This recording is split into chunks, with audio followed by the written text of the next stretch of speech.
پھر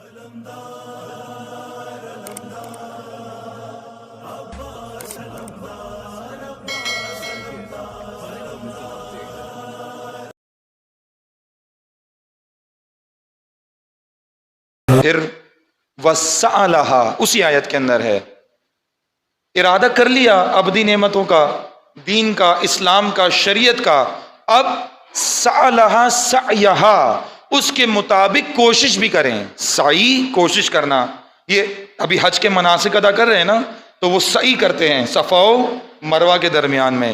سعی کا لفظی معنی دوڑنا نہیں ہے، وہ جیسے وہاں پر حاجیوں کو حکم ہے نا صفا و مروہ کے درمیان دوڑنا ہے۔ سعی کا مطلب ہوتا ہے کوشش کرنا، اور یہ اصل میں کوشش کرنے سے ہی آیا تھا حج کے اندر۔ حج کا جو واقعہ ہے وہ جناب ہاجر، جن کو آپ ہاجرہ کہتے ہیں، اصل قرآنی لفظ ہے ہاجر، یہ ہاجر نام ہے۔ حضرت ابراہیم جب ہاجر کو چھوڑ کر گئے ہیں اسماعیل کے ساتھ، تو بتا کر گئے تھے کہ یہ صفا و مروہ کی پہاڑیاں میں نے خواب میں دیکھی تھیں، مجھے جبرائیل نے ان دو پہاڑیوں کے بارے میں بتایا تھا، صفا و مروہ کے بارے میں۔ لہٰذا جب بچے کو پیاس لگتی ہے، اسماعیل پیاسے ہیں، اس وقت جناب حاجر نے فقط وہیں بیٹھ کر خدا کو نہیں کہا کہ مجھے پانی دے دیں کیونکہ میرا بچہ پیاسا ہے، بلکہ آپ نے کوشش کی، سعی کی۔ کیا کوشش کی؟ اس پانی کی تلاش کے اندر صفا و مروہ کے درمیان میں دوڑی اور خدا کو پکارا ہے، خدا کو پکارا ہے، اور خدا کا وعدہ ہے جب بھی تم پکارو گے میں جواب دوں گا۔ انی قریب، میں تمہارے بہت قریب ہوں، بہت قریب، کہیں دور جانے کی ضرورت نہیں ہے۔ لیکن اپنی انا کا بت توڑ کر پکارنا، انا کے بت کے ساتھ نہیں پکارنا، اس طرح پکارنا جس طرح سے امام سجاد نے سکھایا ہے۔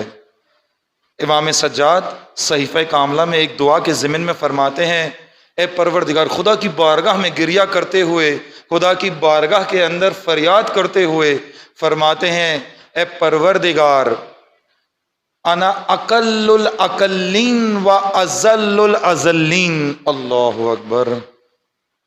امام بھی ہو امام سجاد جیسا، اور پھر امام نے جو گفتار کی، جو دعا بیان کی، ہم کہیں نہیں آتے۔ واقعاً ہم نے اپنی انا کا بت بہت بڑا کیا، ہم سب نے۔ امام کس طرح سے خدا کے سامنے حاضر ہوئے؟ فرماتے ہیں، انا اقل الاقلین، اے پروردگار، تیرے سامنے جو بہت چھوٹے ہیں ان سب کے اندر بھی سب سے چھوٹا میں ہوں۔ وَأَنَا أَذَلُّ الْأَذَلِّينَ، اے پروردگار، جو تیری عظمت کے سامنے جھکے ہوئے ہیں ان سب کے اندر بھی سب سے جھکا ہوا تیری عظمت کے سامنے میں ہوں۔ تو پھر تو ہم تو ذرہ برابر بھی نہیں ہیں، ہماری حیثیت ہی نہیں رہی۔ اس طرح سے خدا کے سامنے حاضر ہوں۔ ہاجر پریشان تھی اسماعیل کے لیے، مگر خدا سے مدد مانگی، کوشش کی، سعی کی، دوڑی صفا و مروہ کے درمیان میں۔ خدا کو ہاجر کا یہ عمل اتنا پسند آیا کہ اب قیامت تک کے لیے ہر مومن کو حکم دے دیا کہ تم پر اگر استطاعت رکھتے ہو تو ایک مرتبہ مکہ جاؤ، اور اگر مکہ جاؤ تو ہاجر کی طرح صفا و مروہ کے درمیان میں سعی کرنا سیکھو، کوشش کرنا سیکھو، کہ کوشش کے بغیر ہم کچھ بھی عطا نہیں کرتے۔ اور اگر کوشش کرو گے، ہاجر نے کوشش کی، صفا و مروہ کے درمیان میں دوڑی، اور جب دوڑ کر تھک گئیں اپنے بیٹے اسماعیل کے پاس آئیں تو خدا نے اپنا معجزہ اس طرح ظاہر کیا کہ اسماعیل نے ایڑیاں رگڑی اور اس سے آب زمزم جاری ہو گیا۔ یہ خدا کی قدرت ہے۔ خدا کی قدرت سے مایوس نہ ہوا کریں۔ لا تقنطوا من رحمت اللہ، اللہ کی رحمتوں سے کبھی مایوس نہیں ہونا۔ کتنے گناہ کیے ہوں گے ہم، کتنے ہی گنہگار ہوں گے، مگر گناہوں میں سب سے بڑا گناہ یہ ہے اللہ کی رحمت سے کوئی مایوس ہو جائے۔ یہ حج اسی لیے ہے، اے میرے بندے، اگر تو بھول گیا تھا، اگر تو بھٹک گیا تھا، دوبارہ کعبہ کی طرف آ، دوبارہ میری طرف آ، تیرا دل میری طرف مائل ہو جائے۔ اگر آپ یہاں بیٹھے ہیں اور آپ کا دل خدا کی طرف مائل ہے تو پھر آپ وہیں ہیں، کعبے کی طرف رخ کریں، خدا کو یاد کریں۔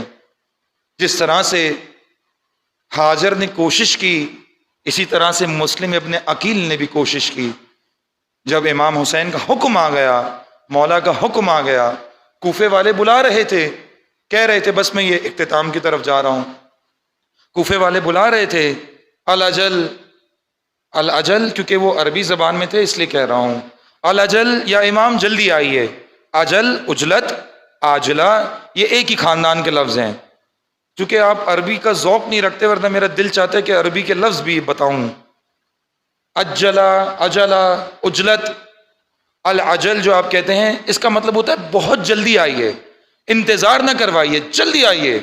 مثال کے طور پر اگر کوئی کرب کی حالت میں ہو، تکلیف کی حالت میں ہو، اور وہ ڈاکٹر کو بلائے، طبیب کو بلائے، ہو نا، آپ نے دیکھا ہوگا ہسپتال کے اندر جب مریض ہوتا ہے اور اس کو تکلیف ہو رہی ہوتی ہے، درد ہو رہا ہوتا ہے زخم میں، وہ کہتا ہے جلدی بلاؤ ڈاکٹر کو، جلدی بلاؤ۔ یہی اجل ہے عربی کے اندر، اجل۔ کون کہتا ہے الاجل؟ جو تکلیف کے اندر موجود ہو، کرب کے اندر بھی موجود ہو۔ آپ کہتے بھی ہیں نا، جب بارہویں مولا کو یاد کرتے ہیں تو آپ کہتے بھی ہیں الاجل یا امام۔ یہ کس پہ جچتا ہے؟ یہ اس پہ جچتا ہے جو واقعاً امام کے دوری سے تکلیف میں ہو، جو محسوس کر رہا ہو کہ کاش میں اپنے مولا کے ساتھ ہوتا، کاش میری آنکھوں میں خدا یہ تاثیر پیدا کرتا کہ اپنے مولا کی زیارت کر پاتا۔ جس کے اندر یہ تکلیف موجود ہوگی، کیوں میرے مولا نہیں موجود ہیں، کاش وہ ہوتے۔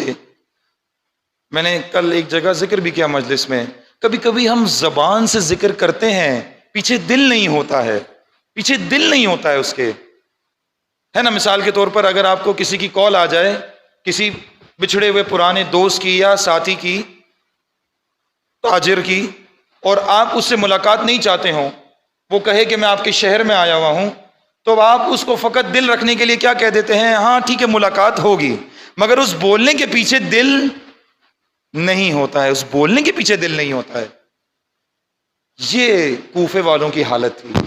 کوفے والے پکار رہے تھے الاجل یا امام، اے امام حسین جلدی آئیے، مگر اس بولنے کے پیچھے دل نہیں تھا۔ جب پیچھے دل نہ ہو تو پھر امام آزماتے ہیں۔ کس طرح سے آزماتے ہیں؟ امام آزمائش میں ڈالتے ہیں، امتحان لیتے ہیں، اور امتحان لینے میں مشکل نہیں ہے۔ امتحان کیوں لیا جاتا ہے؟ تاکہ پتہ چلے کتنا خالص ہے، کتنا خالص ہے۔ امام نے اپنے نائب کے طور پر، اپنے سفیر کے طور پر مسلم ابن عقیل کو بھیجا تاکہ دیکھیں یہ جو گفتگو کر رہے ہیں، یہ جو کہہ رہے ہیں الاجل یا امام، ان کے پیچھے ان کا دل بھی موجود ہے اس میں یا نہیں ہے۔ مسلم ابن عقیل کو یہ کام دیا، سخت کام تھا، مگر حج کا مقصد ہی یہ ہے، حج سکھاتا ہی یہ ہے کہ جب مشکل کام آ جائے تو سعی کرو، کوشش کرو، تمہارا کام کوشش کرنا ہے، نتیجہ خدا نے دینا ہے، چاہے خدا صفا سے دے، خدا مروہ سے دے، یا خدا اسماعیل کی ایڑیاں رگڑنے سے دے دے، یہ خدا کا کام ہے، آپ کا کام کوشش کرنا ہے۔ اسماعیل نے جس طرح سے کوشش کی اور وہ جاری ہوا، ایڑیوں سے جاری ہو گیا، اسی طرح سے مسلم ابن عقیل نے بھی کوشش کی۔ کوفہ گئے، کوفے والوں کو اکٹھا کیا، کوفے والوں کو متحد کیا، کوفے والوں کو جمع کیا، اور پھر وہاں پر ہانی ابن عروہ کے گھر میں قیام تھا۔ اب تھوڑی تاریخ بھی پڑھ دوں آپ کے لیے۔ ہانی ابن عروہ کے گھر قیام تھا، اس کے بعد مختار ثقفی کے گھر پہ بھی کچھ قیام رہا ہے مسلم ابن عقیل کا۔ پھر اس کے بعد عبید اللہ ابن زیاد کو حکم آیا، شام سے حاکم نے حکم دیا کہ عبید اللہ، کیونکہ وہ بصرہ میں تھا، اس کو حکم دیا کہ کوفہ آ جاؤ۔ کوفہ میں جب خبر پہنچی کہ عبید اللہ ابن زیاد آ رہا ہے، لوگ وہیں گھبرا گئے۔ سفاک تھا، ظالم تھا، بہت سخت گیر جنرل تھا۔ جب یہ خبر آئی لوگ گھبرا گئے۔ اس نے آتے ہی پہلا کام یہ کیا کہ ہانی ابن عروہ کے گھر پر آئے دیکھنے کے لیے کہ کیا مسلم یہاں پر ہیں۔ یہاں پر کوفے والوں نے ان کا ارادہ تھا کہ خاموشی سے، چپکے سے مسلم قتل کر دیں عبید اللہ کو، لیکن مسلم ابن عقیل نے فرمایا کہ میں بنو ہاشم کے خاندان سے ہوں، میں چھپ کے کبھی وار نہیں کرتا، اگر عبید اللہ کو مارنا ہی ہے تو میدان کے اندر شجاعانہ انداز میں قتل کروں گا، مرد میدان ہوں، چھپ کے وار نہیں کرتا۔ بہرحال وہ چلا گیا اور اس نے پھر حکم دیا کہ ہانی ابن عروہ کو گرفتار کر لیا جائے۔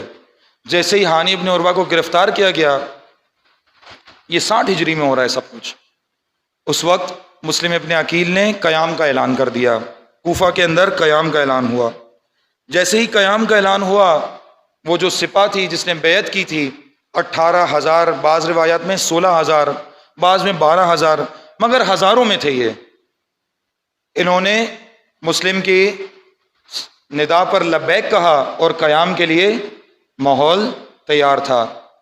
ایسے میں عبید اللہ نے ایک عجب چال چلی، چونکہ مکار تھا، مکاری کی اس نے کوفے کی خواتین کو بلایا اور ان خواتین سے کہا کہ اگر تمہارے مرد، ظہر کے بعد بلایا اور کہا کہ اگر تمہارے مرد مغرب تک اپنے گھروں کو نہ لوٹ گئے تو ان کو بھی قتل کر دوں گا اور تمہاری عصمت بھی سلامت نہیں رہے گی.